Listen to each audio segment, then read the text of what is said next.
कुल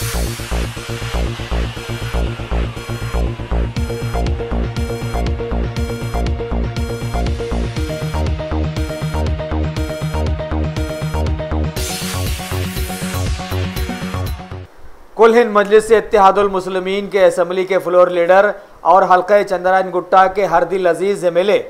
जनाब अलहाज अकबरुद्दीन अवैसी ने आज बाबानगर में वाक़े अवैसी स्कूल ऑफ एक्सीलेंस में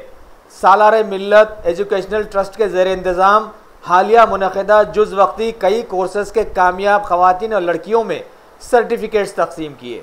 खबर है कि रोज़गार पर मबनी इन कोर्सेज़ में महारत हासिल करके स्लम इलाक़ों की कई मुस्तहक़ ख़वातीन और लड़कियाँ अपनी मईशत को मजबूत बनाने में कामयाब हो गई हैं और इन्हें खुद मुक्तफ़ी बनाने में सिर्फ़ और सिर्फ कुल हिंद मजलिस इत्तेहादुल मुस्लिमीन ने ही अपने कदम आगे बढ़ाए हैं।